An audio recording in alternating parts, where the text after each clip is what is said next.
I feel like I just made the situation worse. If I tell you, promise you won't do anything reckless? If you're looking for a fight, I'm happy to oblige. Deep down, I know she was right. You have no intention of backing off Jack Brennan, do you? Cyrus killed Dex, and I'm gonna prove it. General Hospital latest update. As Cyrus explodes over rumors while Drew and Sidwell make a risky deal. Meanwhile, Sonny faces troubling medical news and his health hangs in the balance. Joss digs deeper into Cyrus' ties, while Willow grapples with her feelings for Drew and her family's future. Hello everyone, welcome to my channel. I hope everyone is having a wonderful day. After watching these videos, please hit the subscribe button and give this video a thumbs up. General Hospital, Cyrus Outburst, Drew and Sidwell's connection, Sonny's medical results. General Hospital spoilers for Friday, February 7th reveal that Cyrus Renaud, Jeff Kober, will have a major outburst while Drew Quartermaine, Cameron Matheson, and Jen Sidwell, Carlo Rhoda, make a risky connection. Sonny Corinthos, Maurice Bernard will also receive some medical results, so here's what GH fans can expect. For starters, Lucas Jones, Van Hansis, will talk to Carly Spencer, Laura Wright, about how they have to stop making a bad situation worse, so he'll continue to dish out advice that she may or may not accept. Regardless, Carly could be walking into trouble now that Nina Reeves, Cynthia Watrous, wants to team up against Drew. After Nina updates Maxie Jones, Kirsten Storms, on her partnership plan, she'll deliver her proposal to Carly and hope for a surprising ally. Turning woods, Cyrus will get riled up and demand to know who's been spreading lies about him. Since brother Cyrus values his reputation as a changed man, he'll fume once his reputation takes more hits. If Cyrus finds out Jocelyn Jacks, Eden McCoy, is sniffing around, that could certainly make her a target. As for Lulu Spencer, Alexa Havens-Bruning, there'll be some tension when she crosses paths with someone on Friday's episode. It could be Sidwell who stirs up Lulu's anger considering what he did to her brother Lucky Spencer, Jonathan Jackson. Sidwell will also have a meeting with Drew at some point, which will lead to Sidwell dropping Sonny's name into the discussion. Could leave Drew suspicious about Sidwell's ulterior motives when it comes to fishing for Sonny info.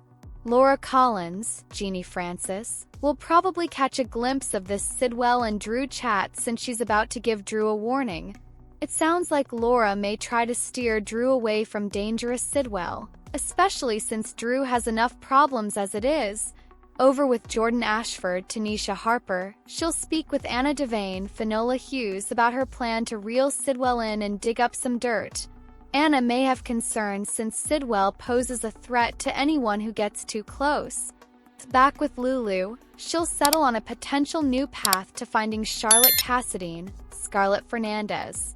Lulu won't give up on their permanent mother-daughter reunion, so we'll see if Laura approves or not. In Los Angeles, Natalia Ramirez, Eva LaRue, will wonder if Sonny's worried about what the doctor might tell him.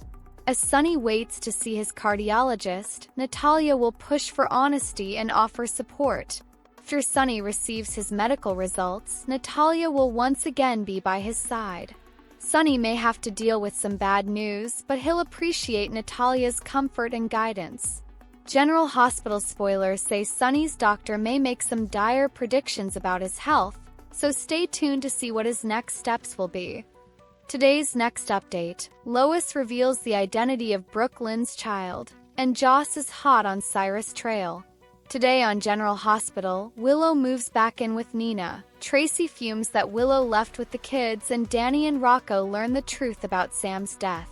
Curtis runs into Portia at the hospital and explains he's here as Trina asked him to speak to her friend Kai, who is having a rough time with his injury. Brad interrupts to ask Portia if he could leave a bit earlier today to work out with his personal trainer. Portia says that's not a lot of notice, but it should not be a problem if he gets someone to cover his shift. Brad thanks her and walks off. Confused, Curtis thought his wife couldn't stand Brad. Portia explains Stella seems to like Brad, so she's trying to give him a second chance. Still, Curtis thinks he needs to have a chat with Brad, given all the things he's pulled over the years. Portia says that's unnecessary, but he walks off. Lucas sees Carly to the elevator and asks her to at least think about what he said about Jack.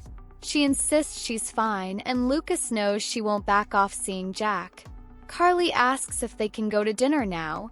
Lucas must drop off his tablet at the nurse's station first. There, Brad shows Stella his developing biceps. Lucas comments he's looking good, and whatever his program is, it is clearly working. Annoyed, Carly clears her throat to get Lucas away from Brad, and reminds him they have plans. Curtis goes to the nurse's station and asks Stella for a moment to speak to Brad alone. She leaves them, and Curtis asks Brad if he's still working with Selena Wu.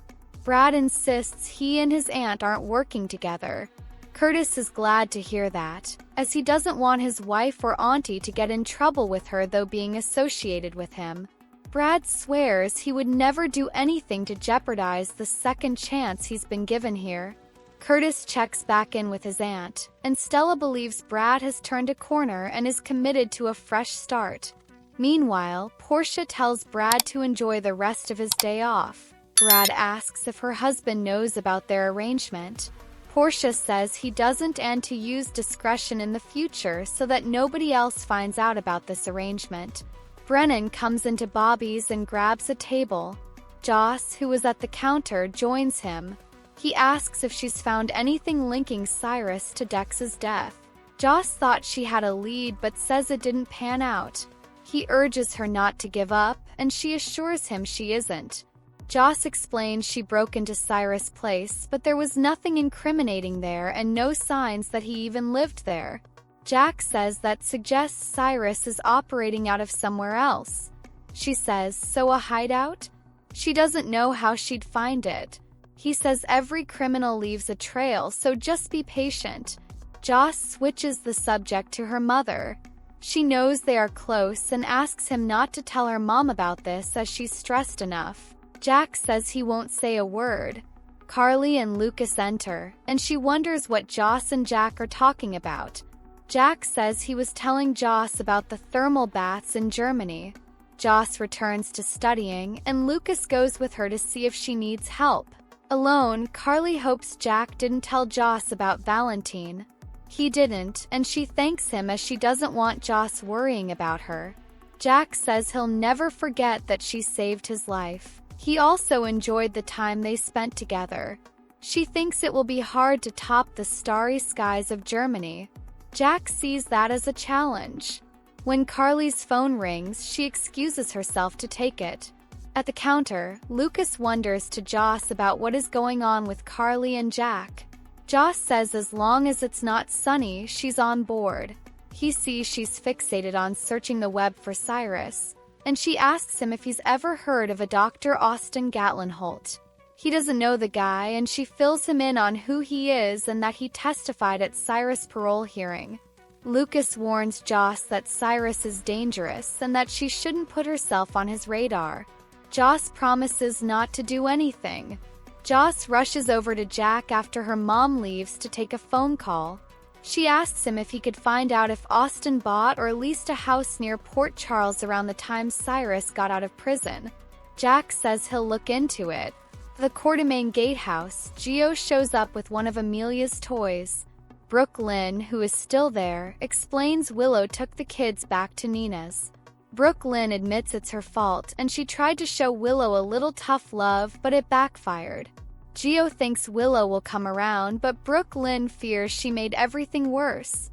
He says he understands how hard it might have been for Willow to be here without Michael, and as much as he loves Brooke Lynn's family, they are a lot.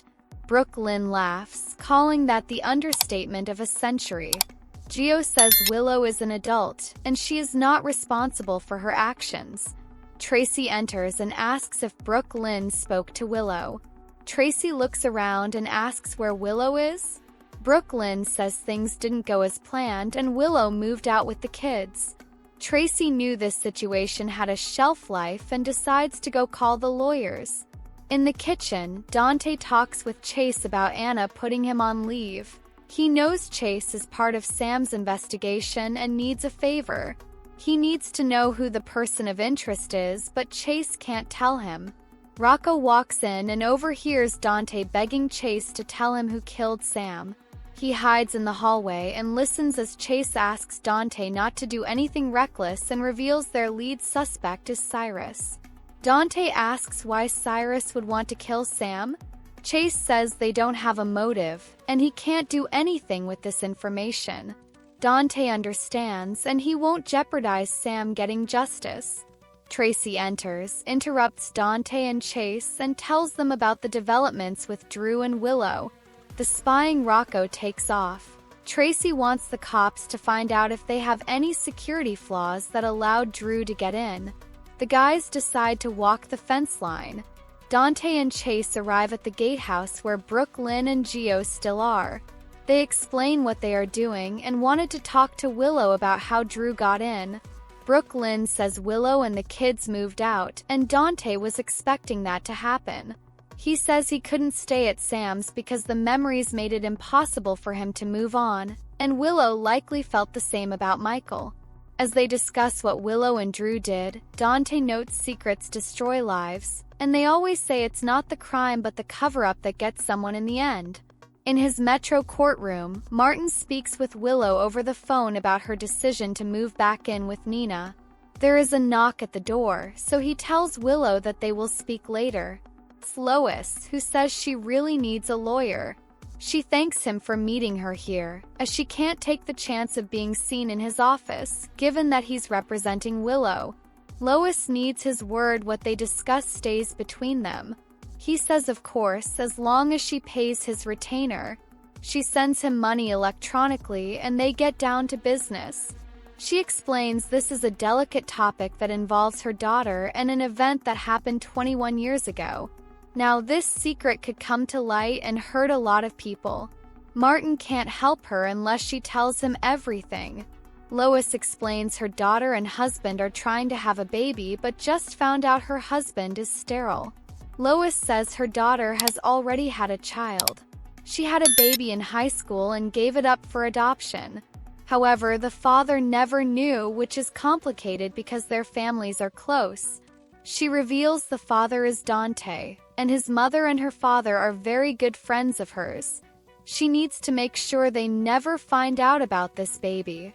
Lois goes on to explain it was a private adoption, and he was placed with someone she was close to, a member of her extended family, and Brooke Lynn doesn't know. Now, Brooke Lynn is interested in finding her child, and Lois asks if that is possible. Could she get the adoption unsealed? Before they can continue, there is another knock at the door. It's Tracy, who barges into his room, ranting about Willow. She is surprised to see Lois and asks why she's here. Lois says for the same reason she is. She heard what happened. Martin tells Tracy her deal with Willow was not legally binding, and she has no one to blame but herself for making Willow feel so uncomfortable that she had to flee. Lois suggests to Tracy they leave and mouths to Martin, "I'm sorry," as they depart. Lois returns later without Tracy, apologizes, and needs to know if the truth could come out. Martin says now that the boy is of age, he could ask to see his birth certificate. Lois says he has no idea he's adopted. Martin then suggests if Brooke Lynn insisted on finding her son, the agency that handled the adoption would have to track him down and inform him that he was adopted. Lois panics that can't happen, and this would blow his whole world apart. Martin asks if she is in contact with this young man. Lois admits they live in the same house, and Brooke Lynn's son is Gio. At Nina's, Willow thanks Nina for letting her stay there but admits deep down Brooke Lynn was right about one thing. She never should have been with Drew in the same house she shared with Michael. She knows she should have turned Drew away when he showed up this morning, but she couldn't. Willow explained that trying to get along with the Quartermaines has been difficult, so she was relieved when Drew showed up. However, after he left, all she could think about was Michael and how much she still cares about him. Nina understands as they built a life together, and his accident robbed her of closure. Nina says being here will give her space to breathe and focus on her next steps with the kids.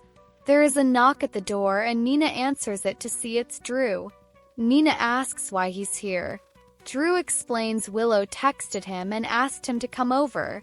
Willow excuses herself to check on the kids and turn their lights off. Nina lashes out at Drew for putting Willow in a position to lose custody of her kids. Drew says he cares about Willow and the kids. Nina yells at him to do them all a favor and move to DC. Drew says if he does, he's taking Willow with him. Nina tells Drew that she will do anything for her daughter and grandchildren, so if he wants a fight, she's happy to oblige. Nina lets Drew know that he's not taking her daughter anywhere, and before he arrived, Willow was telling her how she still cares about Michael. Willow returns and asks to speak with Drew alone.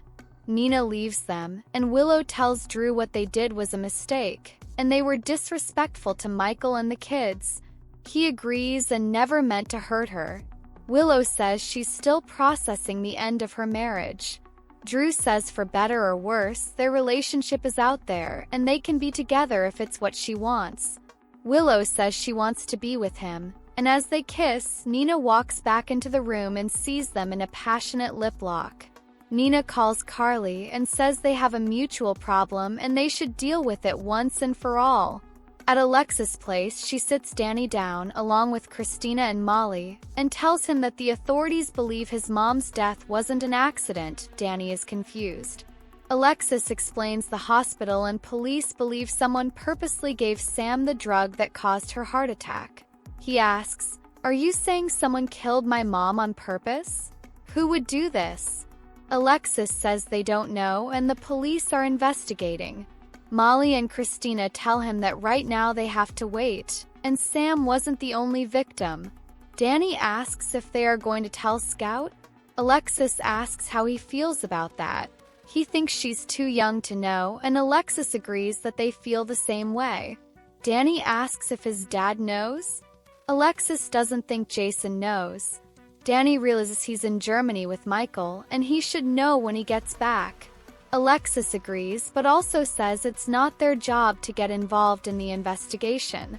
Molly says it's late, so she should take Danny home. Alexis hugs Danny goodbye. Alone, Christina says Danny handled that better than she expected. Alexis agrees, but admits his bringing up Jason was unsettling. Christina isn't surprised, and Jason is someone who gets vengeance. Christina knows her mother thinks of it as a dirty word, but not everyone looks at vengeance the same way she does. Back at the Quartermaines, Danny tells Rocco what he learned about his mom. Rocco explains he heard his dad and Chase talking about the case, and they suspect Cyrus Renault killed his mom. On the next General Hospital, Jens meets with Drew. Cyrus demands to know from the manager of Turning Woods who is spreading lies about him. Natalie accompanies Sunny to see the doctor in LA. Thanks for watching this videos. Please hit the subscribe button for more updated news.